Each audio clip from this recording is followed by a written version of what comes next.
अस्सलाम वालेकुम everyone, welcome to our channel JK education tech. हमें आज लाइट का दूसरा लेक्चर पढ़ना है। पहले वाले लेक्चर में हमें देखा कि लाइट क्या होता है। अब हम दूसरा लेक्चर स्टार्ट करने जा रहे हैं जिसमें हमें पढ़ना है रिफ्लेक्शन के बारे में पढ़ना है। इस लेक्चर में हम देखेंगे रिफ्लेक्शन क्या होता है। जो ये रिफ्लेक्शन होता है ये होता है बाउंसिंग बैक ऑफ लाइट। क्या होता है? ये होता है bouncing back of light. For example, अगर आपके पास यहाँ पर कोई रिफ्लेक्टिंग सरफेस है, क्या है? रिफ्लेक्टिंग सरफेस है। ये एक तरफ से पॉलिश होती है। क्या होती है? एक तरफ से पॉलिश होती है।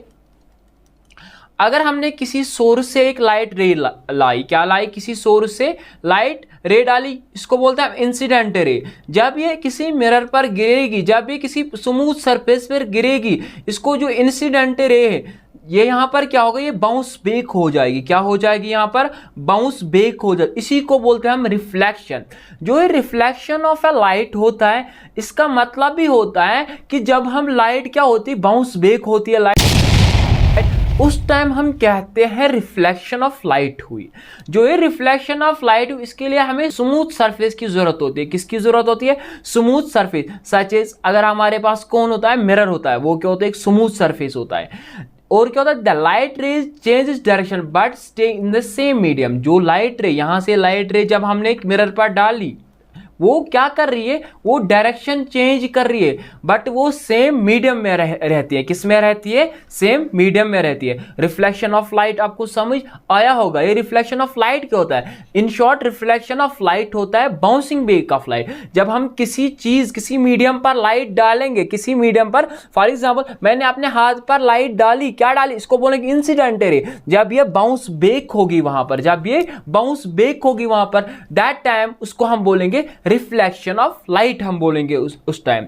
अब हम देखेंगे इस रिफ्लेक्शन में आता क्या क्या है। देखो, पहले रिफ्लेक्शन में हमने किसी सोर्स से लाइट डाली। क्या हमने किसी सोर्स से लाइट डाली, उसको हम क्या बोलेंगे? उसको हम इंसिडेंट रे बोलते हैं। क्या बोलते हैं? इंसिडेंट रे बोलते हैं। फॉर एग्जांपल, यहां पर सन है। क्या है? सन से कोई रे निकली और ये हमने किस पर डाली? मिरर पर डाली। यहां पर इसको क्या बोलेंगे? Incident ray. जो पहले रे होते, जो पहले रे आते, किसी सोर्स से रे आते, उसको बोलते हैं इंसिडेंट रे। लाइट रे that strike is the surface. ये वो सरफेस, ये वो रे जो स्ट्राइक करते हैं। किसको स्ट्राइक करते हैं? सरफेस को। उसको हम इंसिडेंट रे बोलते हैं। उसके बाद आता है रिफ्लेक्टेड रे। जब हमने किसी पर इंसिडेंट रे डाली, जब वो बाउंस बैक हो जाती है। क्या हो जाती है? बाउंस बैक हो जाती है। ये वाली यहां पर क्या हुआ? बाउंस बैक हुई है रे। इसको क्या हम बोलेंगे? इसको बोलेंगे रिफ्लेक्टेड रे। कौन सी रे बोलेंगे? रिफ्लेक्टेड रे बोलेंगे इसको। दैट मीन इंसिडेंट रे उस रे को बोलते हैं जो हम पहले किसी सोर्स से आते हैं, उसको बोलते हैं इंसिडेंट रे। व्हेन जब बाउंस बैक हो जाएगी वो लाइट, जब बाउंस बैक हो जाएगी वो रे, उसको बोलते हैं हम रिफ्लेक्टेड रे।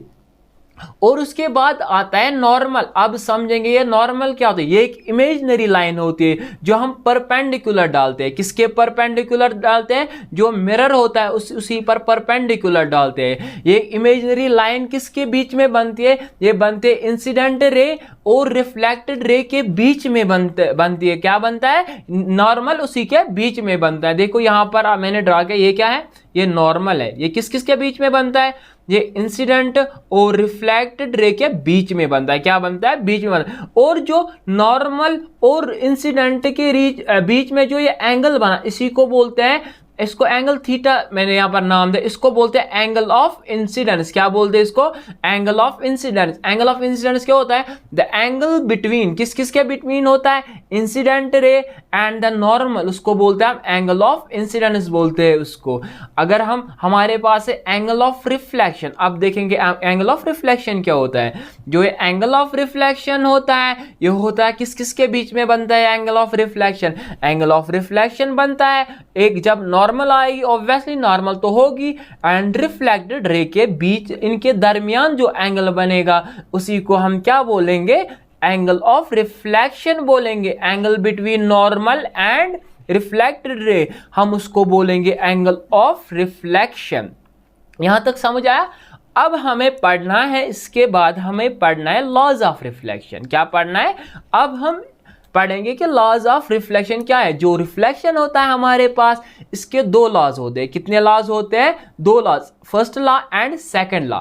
हम देखेंगे लॉज क्या होते हैं। देखो एंगल हमें पता है, एंगल ऑफ इंसिडेंस क्या होता है? ये वो एंगल है जो बना नॉर्मल के बीच में, नॉर्मल एंड किसके बीच में? ये नॉर्मल है हमारे पास एंड ए रिफ्लेक्टेड रे, जो इनके बीच में एंगल बना उसको बोलते हैं एंगल ऑफ इंसिडेंस। इसको रिप्रेजेंट करते हैं एंगल आई से रिप्रेजेंट करते हैं। किससे रिप्रेजेंट करते हैं? एंगल आई से रिप्रेजेंट करते हैं। पहला लॉ हमें बोलता है कि जो एंगल आई होता है वो एंगल आर के बराबर होता है। दैट मीन्स जो रिफ्लेक्शन का एंगल उसके बराबर है। एंगल ऑफ रिफ्लेक्शन कौन है? जो रिफ्लेक्टेड रे एंड नॉर्मल के बीच में बना उसको बोलते हैं एंगल ऑफ रिफ्लेक्शन बोलते हैं उसको। पहला फर्स्ट जो लॉ है वो बोलता है एंगल आई, जो एंगल आई है वो किसके बराबर है? एंगल आर के बराबर है वो। उसके बाद हमारे पास सेकंड लॉ है। अब हम देखेंगे कि सेकंड लॉ क्या होता है। देखो जो हमने इंसिडेंट रे डाली, क्या डाली?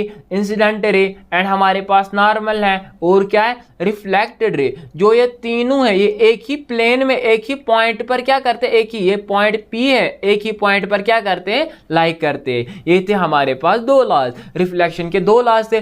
पहला लॉ था हमारे पास जब क्या? एंगल ऑफ इंसिडेंस होगा बराबर एंगल ऑफ रिफ्लेक्शन के बराबर होगा। जो एंगल आएगा इंसिडेंस, जो एंगल ऑफ इंसिडेंस होगा वो किसके बराबर होगा? एंगल ऑफ रिफ्लेक्शन के बराबर होगा। और जो दूसरा लॉ था हमारे पास, जो इंसिडेंस रे थी या रिफ्लेक्टेड रे है और जो नॉर्मल है वो एक ही सेम पॉइंट पर क्या करते? लाइक करते। ये हमारे पास लॉज भी खत्म हुए। उसके बाद हमें देखना है रिफ्लेक्शन के सरफेसेस। रिफ्लेक्शन के दो सरफेसेस होते हैं, या हो सकते हैं रेगुलर या हो सकता है इरेगुलर। ये दो सरफेसेस है। किसके सरफेस से? Two surface of reflection, one is regular and the other is irregular. Regular reflection क्या होती है? इरेगुलर रिफ्लेक्शन को डायग्राम में आप देख सकते हो। जब इंसिडेंट रे आ रही है, क्या आ रही है? इंसिडेंट रे एक स्मूथ, ये क्या है? एक स्मूथ है, एक रेगुलर सरफेस है। क्या है? एक रेगुलर सरफेस। जब इस पर ये रे इंसिडेंट रे आएगी और ये कहां जाएगी? इस डायरेक्शन में जाएगी, रिफ्लेक्टेड रे, और फिर से इंसिडेंट रे आएगी इस डायरेक्शन। यहां पर जो इंसिडेंट रे एक दूसरे के पैरेलल है, जब ये रिफ्लेक्टेड जाएगी, ये भी रिफ्लेक्शन के रिफ्लेक्टेड रे जा रही है ना, ये भी क्या आएंगे? एक दूसरे के पैरेलल आएंगे। क्या आएंगे? ये एक ही पर्टिकुलर डायरेक्शन में जाएंगे। किस में जाएंगे? एक पर्टिकुलर डायरेक्शन में जाएगा। बट कब जाएंगे एक पर्टिकुलर डायरेक्शन में? जब हमारे पास एक रेगुलर सरफेस होगी। क्या होगी? रेगुलर सरफेस होगी। इरेगुलर रिफ्लेक्शन क्या होता है? जब हमारे पास रफ सरफेस होगी। क्या होगी? Rough surface. जब इस पर हम इंसिडेंट रे डालेंगे, ये डिफरेंट, ये यहाँ पर एक पैरेलल बीम नहीं बनेगा, या क्योंकि यहाँ पर ये डिफरेंट डायरेक्शन में जाएंगे। इसी को हम क्या बोलेंगे? इसको बोलेंगे हम इरेगुलर रिफ्लेक्शन। क्या बोलेंगे? इरेगुलर रिफ्लेक्शन बोलेंगे इसको। जो रेगुलर होता है, रेगुलर में एक पैरेलल बीम बनता है। अगर इंसिडेंट रे होता है एक दूसरे के पैरेलल, जब वो रिफ्लेक्ट होते हैं, वो रिफ्लेक्टेड रे भी एक दूसरे के क्या होते हैं? पैरेलल होती है। बट इन केस जब हमारे पास क्या होता है? इरेगुलर सरफेस होता है। इरेगुलर सरफेस में क्या होता है? वहां पर रफ सरफेस प्रेजेंट होते हैं, वो एक दूसरे के पैरेलल नहीं जाते, वो डिफरेंट डायरेक्शन में जाते हैं। ये हमारा हुआ दूसरा लेक्चर कंप्लीट। Thank you.